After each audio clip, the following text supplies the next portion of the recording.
Welcome, and thank you for joining us. This is our 33rd Shining Star Ball, and although we can't be together tonight in person, it's the next best thing. And before we get started, I want to take time to thank our sponsors who really make tonight a great success. This event is foundational in our fundraising efforts. For us to do an exceptional job, we need the resources. And for our sponsors tonight, they have stepped up in a big way, as all of you had. And so before we even get going, I just want to say thank you for allowing us to be who we are. So March 13th, over a year ago, everything stopped, everything changed. COVID-19 was front and foremost in our heads and our thoughts. The leadership of Clearbrook had to make tough calls, hard decisions. The first, closing day programs, who not only just served our residents, but served people from the community. They no longer could come. Harder still was to close the doors to the homes, to the extended families. At a time when their anxiety was growing, we created isolation. They could no longer reach out and touch and connect. They supported Clearbrook, even though their choice was challenging and hard. And because of that trust, that confidence, that gave us the energy and the confidence to continue to do the right thing. How did we adjust? Let's take a closer look to what we did when COVID hit.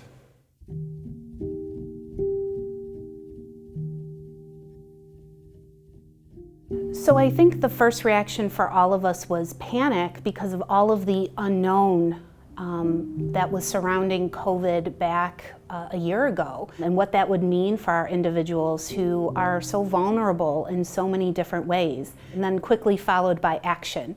What are we going to do? How can we continue to keep people safe? What are those things that we need to put into place to give ourselves the best possible chance of getting everybody through this as safely as we possibly can?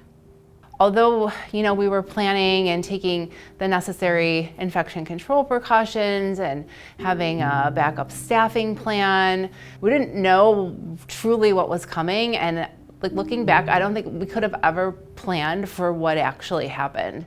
When the client interaction stopped, and we really had to initially shut down and there was no client interaction, sometimes you joke about, I would just like one quiet day. And then that one quiet day came, I hated it. It was eerie.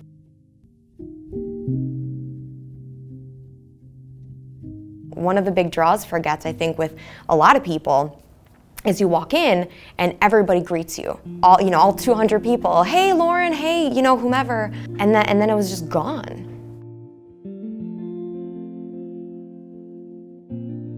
I was terrified that I would have 50 homes and no one would come work, and how would I do that? I don't have 50 managers that can go in an emergency. And in the face of this incredible fear, people got up and they went to work and they took care of folks. We all look at our clients as if they are extended members of our family. So we had to do whatever we had to do to keep our family members safe. And same with the staff, our biggest thing was keeping that energy, making sure that they were still involved and being able to still live their everyday lives without having the anxiety or the nerves or being scared of what's going to happen.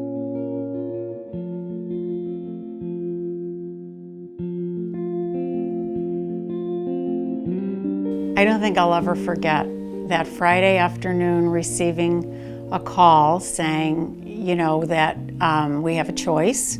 We can either take our children out, but they cannot come back for an undefined period of time. To be honest, my initial reaction was, are you out of your minds? And then we took a deep breath and we decided to leave Ira at his Scylla for a few days and kind of take it a week at a time. We kept referring to it as creating the bubbles. So each one of the homes had identified staff and clients, and we kept basically everybody out of the homes other than that. Our managers often would go to the homes and they would have to peer into the windows. We were insulated for the first few weeks, which I really think bought us time to get the proper equipment and to prepare for it. Early, my job changed pretty drastically. We were all kind of given our work to do when we went home. Within a couple days of that, we everything kind of shut down, and I was tasked with inventorying all the PPE for the whole agency. We all kind of had our contacts. We all talked about those and how to tap all of those resources, and we did. From a random contact at Wall, we were able to amass about 10,000 face shields at a super low rate. I had a contact that was from the toy industry that I knew from 25 years ago, who had contacts overseas where we got 10,000 gowns. I put out a post on social media asking if there's any sewers in the area that are willing to make masks for us, and I explained who we are at Clearbrook and what we do. I had hundreds and hundreds of masks that were donated to me that people made. We really did have PPE everywhere. I had no room to walk in my office because there was PPE everywhere. I'm not over-exaggerating that. Really unbelievable how people had stepped up in the most amazing ways. Meeting a family friend in a parking lot of a Portillo's to pick up hand sanitizer and hand soap and a bottle of Lysol. It certainly looked weird, but we did whatever we needed to do in order to get the things that we needed to get in order to keep people safe. During that surge that happened in about April, May, a lot of people were at home, but a lot of us on the programs and the operations team, we were there every day, and I was coming in sweatpants just to get out and deliver all of the PPE to all of our sites that needed them. By the time the first case arrived at Clearbrook, we were pretty proud of ourselves and how we responded in organizing and gathering the supplies. But we didn't even know what it would be like when COVID finally hit our people. We first started to see COVID come in the beginning of April last year. An incredibly frightening time. So those first couple cases that we had were just gut-wrenching. We didn't know what to expect. We didn't know if the person would survive. We were so concerned about everyone becoming ill. And the people we serve, quite frankly, are very delicate, have underlying conditions. We had a resident that was not doing well. She was older, has some health conditions. It really didn't appear to be anything out of the ordinary. We sent her to the hospital for evaluation just as we normally would have, and I was sitting at my desk and I got a text from the administrator of the Commons saying that that person was positive. So kind of had to take a couple minutes and think about what did this mean for that building? What do we do next? But then not too much longer after that, I got another message that another client was going to the hospital, and then he tested positive. So that was a moment when I decided we just needed to shut down the entire building and quarantine. And then it just felt like from that point on, it was one person after the next they were calling 911 for. There was one night we called in less than 2 hours, I believe, 5 times. And every time they came back, the same paramedics, that they had to start rerouting people to different hospitals. I think that because, again, they were scared. They were like, can't you handle some of these cases there? Because they didn't know where else to take our guys. We had to say no, it's beyond our scope. We're not skilled care. We have nursing care. We had some of our Wilkie ladies whose vital signs were not quite in the normal limits. And so we had to call 911, and they wouldn't come in the house.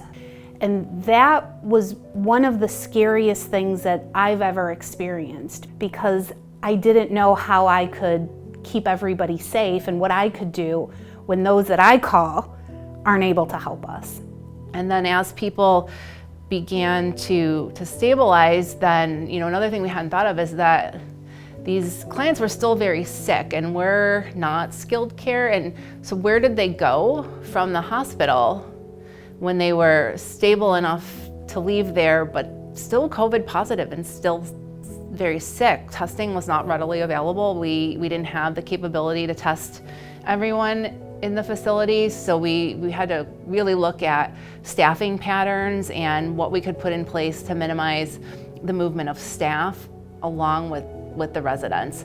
So we have a varying degree of individuals that live in our homes and levels of understanding. So we really tailored our message to each individual person based on their learning styles. If I tell you that you have to quarantine and you understand why, you understand the consequences and you'll comply more. A lot of our folks don't really know what we're talking about when we talk about these things, so we really have to work with them. And sometimes it's a matter of, if I have to quarantine you in a room, I'm gonna have to spoil you. We're gonna bring some games to your room. We're gonna bring meals to you. We're gonna try to make it a game. I received a phone call that Ira was fine and didn't have COVID, but basically the other 3 boys did have COVID. It was a tough time for the house. It was a tough time for the staff. It was a tough time for the parents. They certainly did something right in how they quarantined everybody, because the staff never got it and Ira never got it. If you asked me when we started what our greatest challenge Clearbrook would face, was that our staff may walk away, understandably. And when the phone started ringing and people started getting sick, to our amazement, the staff kept coming back. As people were brought to the hospital, the staff kept coming back.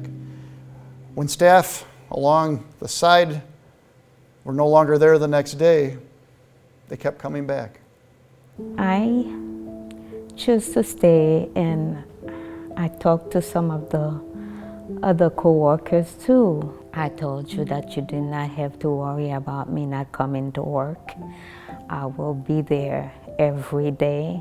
This is my Clearbrook, my comments, and we're in this together, and I'm not gonna run away. I was blown away at their just, like, we're here, we're gonna be in it, and everyone kind of banded together.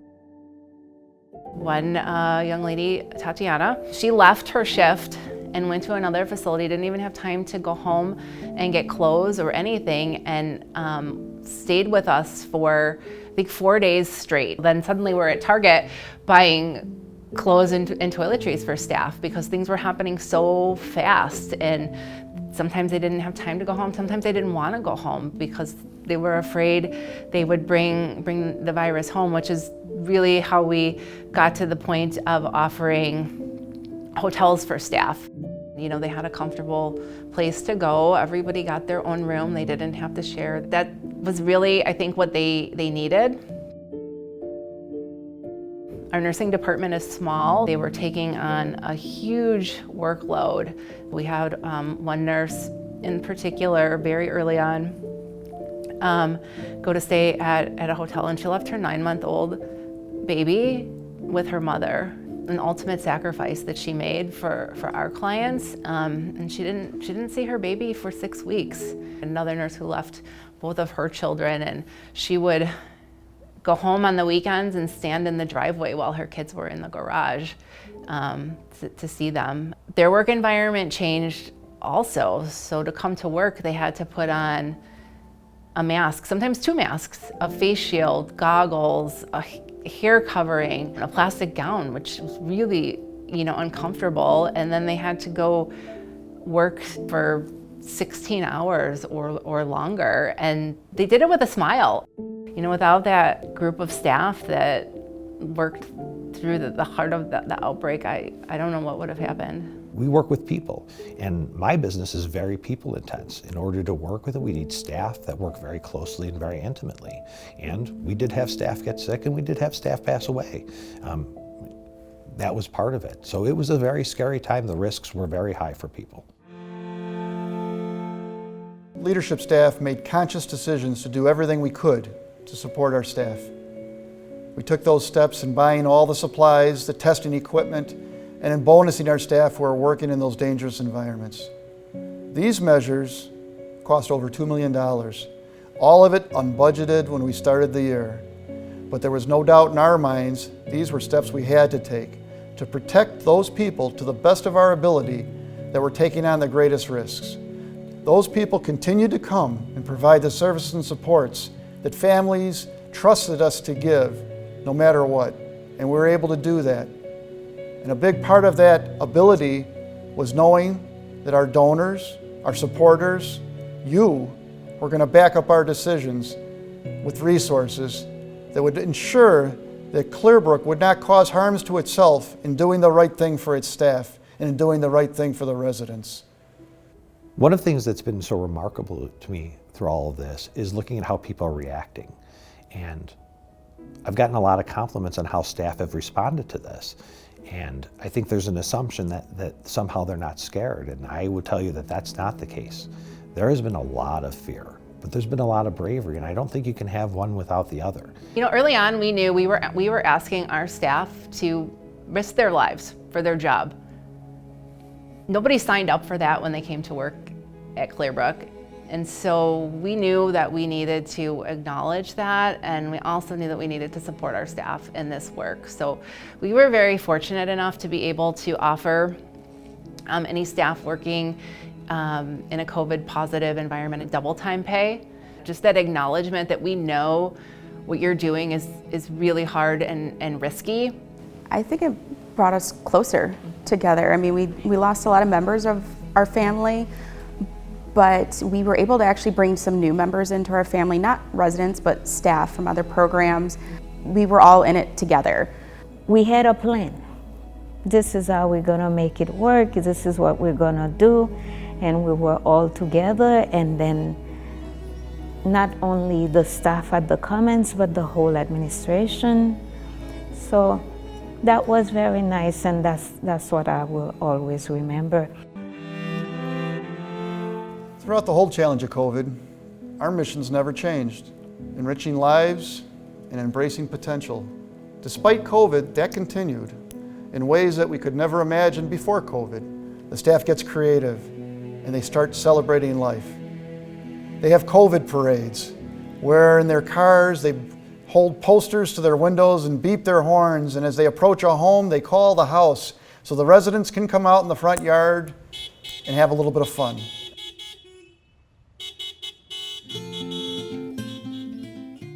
We did a Halloween day just for fun.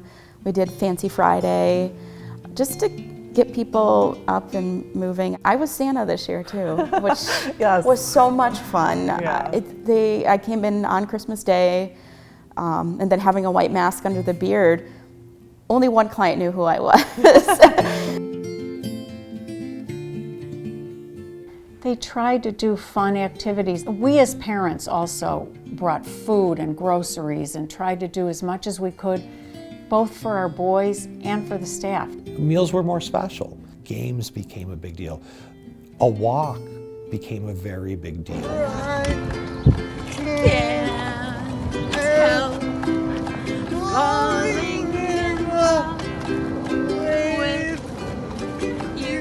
The residents were rock stars. I mean, having to make a change of staying home and not going to day program and then having to stay in their halls and in their rooms, I mean, truly they handled it probably better than the general public did. Our clients always amaze me with their resiliency and their perseverance with how they handle these challenging times. One of the big things that we were finally able to do when we had that short break in the summer where the numbers started to go down and we had the advantage of good weather is we implemented outdoor visits. A lot of tears of happiness.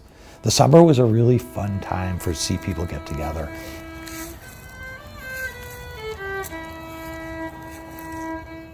They invited the parents, if they wanted to come, to socially distance and be in the backyard and kind of cheer them on. And it was so much fun because that was the first time that we saw him at his house. We brought one thing that we wanted to share because I thought it just sort of summed up the whole experience. This was Christmas. We did Christmas brunch in the garage, and if you remember, Christmas morning was not warm at all. He was worried about, well, what about the Christmas traditions, things that he really liked about Christmas. So we'll work it out. We had brunch casserole and we opened presents, and he brought out his little tree from his room and put it on the table, and we had the lights, and we did as good as we could do. And I think that kind of sums up the whole year, as you did as good as you could do. So the game changer occurred when vaccines became available. So Clearbrook no longer was just reacting to the COVID challenge, we were taking charge. Our staff did incredible work to procure vaccines from the county and the townships and from Jewel and from Walgreens. When thankfully one day we started to get vaccinations, we were among the first people to get vaccinations. And that wasn't by accident. That was all of us being very squeaky wheels, and we eventually got the oil. But that's because we had a lot of people really working at it. It was a Friday in January, and I got a phone call from one of the directors over at the Commons that said, can you call this lady back from Jewel Osco? They want to give us some vaccines. But of course I called her back right away, and she said that my name had been on a list with Cook County. Cook County contracted out with Jewel Osco to administer vaccines, and somehow I ended up on their list. And so she was calling to ask me how many doses I needed, and I felt like I won the lottery. So I said, well, how many do you have? And from there it just grew, and we had so many people that fell under the 1A prioritization that we were able to secure over 600 doses. This was a Friday, and she said, okay, so we're gonna come on Tuesday. And I was like, well, okay, because I wasn't gonna say no. I was so happy. I was thrilled. I was thrilled. It was like Christmas morning for some people. They were like, oh my God, we're getting the vaccine. When I found out Ira was being vaccinated, I was beyond appreciative and grateful and relieved. Clinics were set up first to take care of those people that were living with us, the residents, and then the staff that were providing service and supports to them. But we continued to go forward. We began to offer vaccinations to those individuals that were living at home with their moms and dads and their sisters and brothers. It was a lot of work, well worth it, but getting consents from everybody's legal guardian and then getting communication out to all of our staff to register for their appointment. When we heard that Clearbrook was going to start with these clinics, there was a pretty overwhelming sense of excitement. If we can get through these vaccines, then maybe we can get back to the wonderful crazy that it was before. It was the best work day ever, is all I can say. It was exhausting, but it was so worth it, and they brought in so many people to help administer the vaccines, and they were so great with our clients. What was the turning point for us? That there is an end in sight. There's a light at the end of the tunnel. We had a vaccine clinic at the Getz building for our community clients. That was incredible, because we haven't seen the community folks in a year now. I really had to hold myself back from like running up to them and be like, oh my gosh, I missed you. I kept myself together. So a ton of people from all aspects of Clearbrook came together to help with this, whether it's taking temperatures or signing people in or assisting if there's an individual who's really scared to get the vaccine. And they went out and vaccinated people in their cars who weren't comfortable getting out of the car and coming into the building. And sometimes it takes a lot of bribery, it takes a lot of cajoling, but you use every tool in your toolbox. And oftentimes when we were going through it, getting folks, it was bribing them with ice cream, getting people to get their arms up, oh, someone's been hitting the gym, look at those guns. Just kind of getting people excited about it. What we've learned for our next clinic is we need more chocolate ice cream. The families were so thankful. A lot of the clients were like, hey, that kind of brought this energy to them as well. Once I'm vaccinated, once we're vaccinated, we can have some kind of normal. We were very happy to get that opportunity because there was no other place that was offering the vaccine for her age group. He hasn't been anywhere except to go to doctor's appointments since March 8th of last year, okay? Taco Tuesday come March 30th he's going to, huh, Sean? Yeah. Okay, thank you. I can't thank you guys enough. It was a gift. We knew that there was just a limited opportunity and we were trying to capitalize on it for Jack. I feel secure and safe knowing that you guys are going to help me. It gives me a very safe feeling. So the vaccines gave us hope, but it also gives us confidence. We're still being cautious, still being deliberate, still making sure that safety is our biggest concern. But now we're venturing out. We're opening the doors.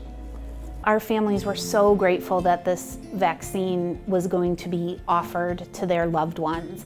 And then the next question right after that was, so when can I see my loved one? I haven't seen them in a year, or only through a window pane. When can I see them and when can I take them home? I am really looking forward to him being able to be productive and go back to his day program and be among his peers and be out in the community. I can't wait for him to be out in the community again. Today there were, I was at the Commons and the residents were out, they were walking around, they're happy. This year, there's been a lot of really hard things, and I would venture to say even more wonderful things because of it. For me, this past year has been very difficult. I mean, for everyone, but the happiest moment I think was this last week. We had like a mini dance party and like the staff joined in, like the speech pathologist was in on it. And honestly, it was like the happiest I think I felt because the clients were so happy. For like the first time in a long time, it wasn't this like dark cloud. Now we're anxiously waiting to see how you can, as good as you can do, begin to open things back up as we move toward normalcy. I'm very hopeful. I really see the light at the end of the tunnel, looking into the next phase. The mental health of all of your clients is just as important as the physical health, and that's the next probably challenge that Clearbrook is going to have, but we're confident that they'll be able to handle it. Together, all of you and all of us can continue to make the difference that we're called to make. With your support and with our experience, we can make a great difference. And so tonight, like in the past, but more importantly because of COVID, I ask for your help and support so that Clearbrook and the Clearbrook family can continue to thrive. Your support is more crucial now than ever as we enter this next phase of the Clearbrook life. You can donate at clearbrook.org, and don't forget to bid on the auction items and purchase raffle tickets. And thank you for joining us in this virtual Shining Star Ball this year, but next year I look forward to seeing you in person.